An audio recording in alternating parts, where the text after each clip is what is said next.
You're listening to The Justin Herman Show, where every episode he has conversations with interesting people. Here is your host, Justin Herman.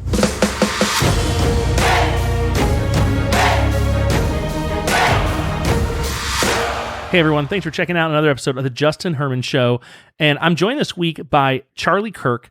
He has been on my podcast before, Controlled Chaos podcast. We did talk about some junior high ministry stuff and some leadership stuff. This one, was not a fit for Controlled Chaos. We got deep into some politics. His book, The MAGA Doctrine, we talked about a little bit. Everything that's happening with the coronavirus, we talked about a little bit. And church, we talked about the state of church, and and he has some pretty serious thoughts about that. And he's a friend. I love watching him just share wisdom and thought. He is a thought leader in massive ways, especially as a young person, which I love. I think he's younger than me.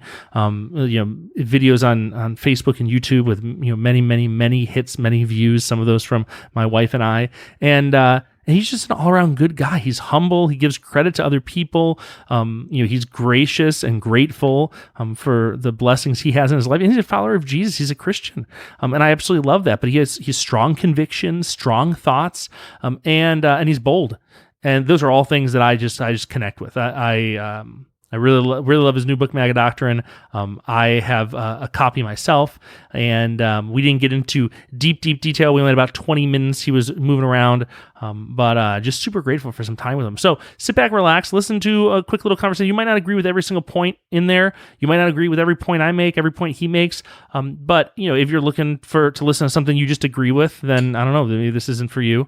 But if you're looking for, hey, that's a different idea, I don't know if I have that same perspective, but I'm willing to listen, then this is totally going to be for you. So I hope you have a blast listening to my episode with Charlie Kirk, and stay tuned after the interview. I have an announcement for next week that I think you're going to like.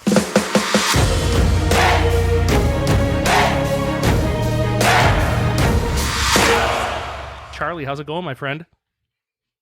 I'm doing great. Thanks so much, man, for having me. Glad to be back. Well, it's good having you back. And honestly, this has been such a wild season, not just in America and around the world. We're going to get to that. But it's been a great season for you professionally. You just came out with your first book, The MAGA Doctrine.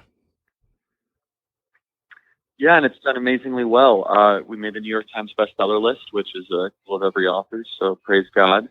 And that we actually released it right before the virus kind of hit, and just been overwhelmed by the success and overwhelmed by the interest. So praise God, we've been doing really well, and just trying to maximize this time as a gift, not as a burden. And that's my advice to everyone listening to this. Well, whenever I'm talking with friends, I'm always able to brag a little bit that I'm, 1 degree of separation from the president, because I know you. You have a lot of, connection with him. You spent a lot of time around him. Even last time we've had you on the podcast, you've had him at the TPUSA, the big rally for all of our college students that he spoke at, which was incredible. I watched it. At what point did you decide, I'm going to put a lot of this doctrine, I'm going to put a lot of this into a book, I'm going to collect it into a book?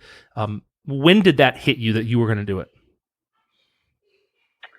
Well, I decided to do it right about 18 months to 24 months ago, 2 years ago, when I started to read repeated just attacks at the president, where they were trying to tell us why the president was doing what he was doing, and basically trying to convince us that the president was backwards thinking and closed-minded. And I thought to myself, you don't like the president. You don't share any of the views the president has. Why are we trusting you to define the philosophy of the Trump presidency?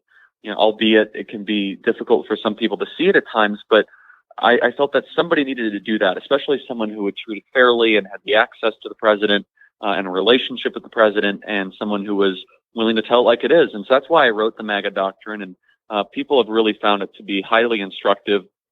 People have, I think, really been benefited by it, so they understand what drives the president in his decision-making metrics and matrix, and what metrics he's looking for success. And so it's been an incredible project. I've been, again, blown away by the support and by the blessing God has given with us. And, we made the Times list 2 weeks in a row, and, young people are really finding a lot of guidance from the book. Older Americans find a lot of, I think, knowledge and wisdom there, and people in the middle, persuadables, I hope are convinced of why the president is doing what he's doing and the success he's been able to achieve. And obviously, the book was written before this unprecedented generational game changer of the Chinese coronavirus. But the book is still as applicable today as it was when I wrote it and when it was published before the virus, in the sense that the decisions that the president has made to put our country first, to take immigration seriously. And I have a whole chapter on how the president has taken China truly as an adversary, an entire chapter. And now, obviously, we have learned that is, something that's awfully, prescient, timely, and also clairvoyant. Absolutely. Gosh, one of the things that I love, not just is the book connecting with young people, and it is, but it also is embraced by the older generation, the Hannitys, the Levins, the people who look at you as an influencer and a leader, thought leader in the conversation. How have you, as a young person, because I think you're the same age or a little younger than I am, how have you found yourself in such a great place of influence? Not just because you've bought your way in, you have brought your ideas. Your ideas have been what has gotten you to the table of conversation. What does it say? What's the advice for people if they want to be taken seriously by the older generation? Well, thank you. It's very kind of you. It's been a great blessing from God. I wish I could take credit for it, and I wish I could say, yeah, that was all me. But it's just been something I don't deserve. But I guess some advice would be, if your goal is to be taken seriously, which hopefully everyone's goal should be, everyone listening to this should care how you act and should care how you present yourself to the world. And you should definitely believe God cares how you act as well. And so you should care about, what you think and how you think and the morals you carry yourself with. But yeah, some advice is there's no knowledge out there that you shouldn't possess that is easily accessible. It amazes me how many people want to get into politics and really want to dive deep into things, and they limit themselves. They don't do the reading, I think, that is accessible out there. There's a lot of facts and knowledge there that you could find at a moment's notice. And I understand that people might forget things and all that. That's fine, but there's just, there's a disconnect where people say, well, Charlie, where did you learn all this? I say, it's everywhere. It's not like where it was in the 1300s where you had to go into a crypt and had a candlelight to read. We have knowledge everywhere. We're so lucky. And so I spend 4 or 5 hours a day just reading at my desk, just reading articles, just reading information, just trying to see where things are headed, just trying to process things. I try to spend 30 minutes a day on a specific piece of history and kind of just go down a rabbit hole and take notes and just try to see, wow, I never knew that. And it adds up. You do 30 minutes a day for 8 years. That really means a lot. And the podcast I listen to, I try to be informative. You understand what I'm saying there. Yeah. And I have a good memory, and some people do and some people don't. But it's not about memory. It's not about that. It's about understanding, comprehension, desire, and hunger, and also having the humility that you don't know it all, and that maybe people before you might have been really brilliant. Our forefathers and the philosophical giants that created Western society, and the authors of there's one author of the Bible, but the transcribers of the Bible, they created the greatest book ever to exist in the history of the world. And I find that a lot of people don't take it seriously. They scruff it off like, oh, I have all the answers. Like, no. There's a 66 book, piece of literature that it's the Word of God. I would argue that it's 66 books. Catholics would say it's 66, but that's a different conversation, a different time. But I would say that there's so much knowledge and wisdom in there, and I understand it can be really thick for people, but there's really real applicable wisdom. So I hope that's helpful in answering that question. No, it absolutely is. So I want to jump to the what I would call the $1 million question. Should China be held responsible for the outbreak of the Chinese coronavirus? Oh, of course. Yeah. And I've been calling out China for years now, and at my own loss, in the sense that people that had huge business dealings in China used to call me out and used to think I was harsh and I was backwards thinking and I was going to harm the United States. That's obviously not at all true, but I think there's huge agreement now in punishing the Chinese Communist Party. There's a difference between what we call China and the Chinese Communist Party. There's great, wonderful people in China. There's 1.3 billion people. Not all of them are bad. But look, there are millions of leaders in the ruling class in China, which is a small percentage, by the way. Million sounds like a lot. in the percentage terms, it's not a lot in China, that hold huge power and animosity towards America, and they've got to go. I want to see them held accountable. I have called for the total and complete divestment of all trade with China. It's an aggressive move. Some say it's unnecessary. I will say this: the more we trade with them, the less appreciative and the less free they get as a country. They have 1 million Muslims in concentration camps right now. They harvest organs of political prisoners. They monitor their entire society. It is the second worst country in Asia for Christianity and religious freedom, and the fifth worst country in the world for Christianity and religious freedom. North Korea obviously being the worst, and China being the second worst.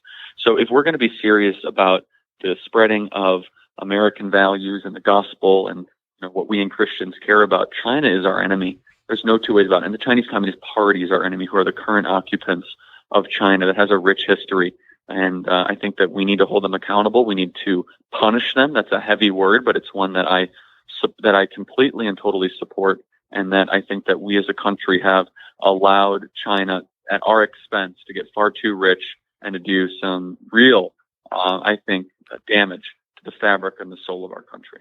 I have a friend, pretty liberal friend, in I think classically liberal, kind of like a Dave Rubin kind of a liberal, and they lost one of their parents to the coronavirus. And when the news came out that it's probably from the lab, it escaped somehow through the poor, shoddy safety measures in the lab. His ideas around this became very conservative very quickly.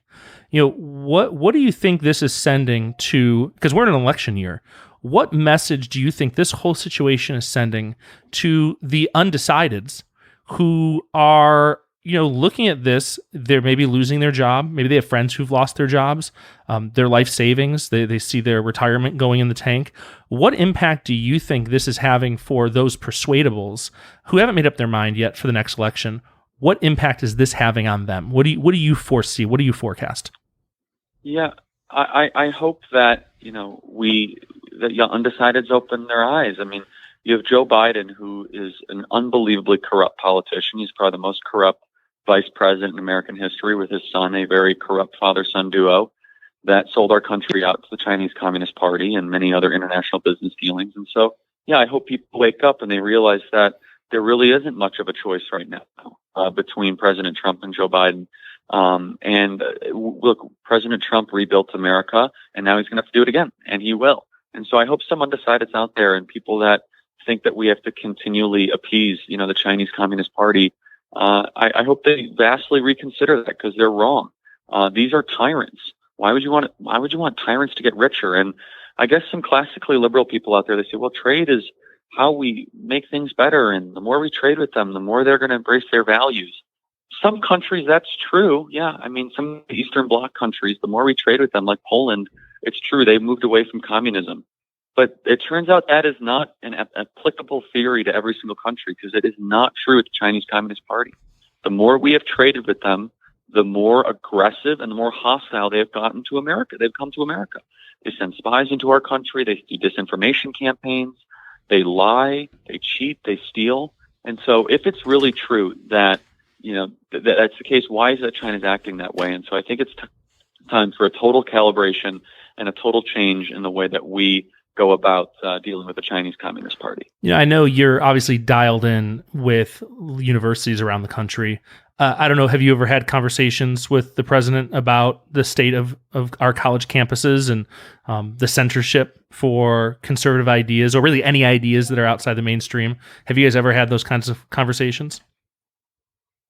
Yeah, I've had plenty of conversations with the president. I actually, unlike other people that have served in the White House, I don't talk about it. No, absolutely. I actually think there's, I know, of course, I know. I just think there's something special about, confidentiality in conversations, especially with the president. And these people that leak those conversations, I just think it's reprehensible. Yeah, I agree. Just trying to get clicks and all that. But no. I can speak broadly. Absolutely, yeah, please do. Broadly that he shares concern about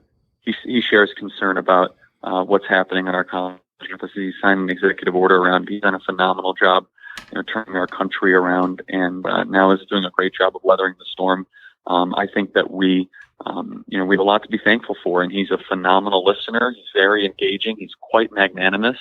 he loves our country. And I think that we need to be vigilant about the type of leaders we put in office. And he's been terrific. And having spent significant personal time with him, I can say that it's been a great blessing, one that I don't deserve, and one that is an only in America story. And I can tell you from first-person perspective, he loves his country. He's a total patriot. And there's nothing he wouldn't do for the betterment of our country. One of the things that I've heard people talk about is and the president has the power to do this, rescinding the student visas, specifically for students here from China. Now, obviously, every idea is on the table. We don't take ideas off the table. I've heard him talk about that. I've heard Pompeo talk about that.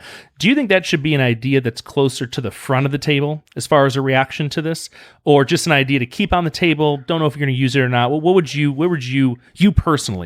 personally feel about that? Can you say that question? I want to make sure I understand it correctly. So one of the things, it's okay. One of the things on the table is, and the president has the power to do this, to rescind student visas from international students, Chinese students. I would completely and totally do it. Yes, especially ones that are tied to the Chinese Communist Party. Mm-hmm. Look, here's the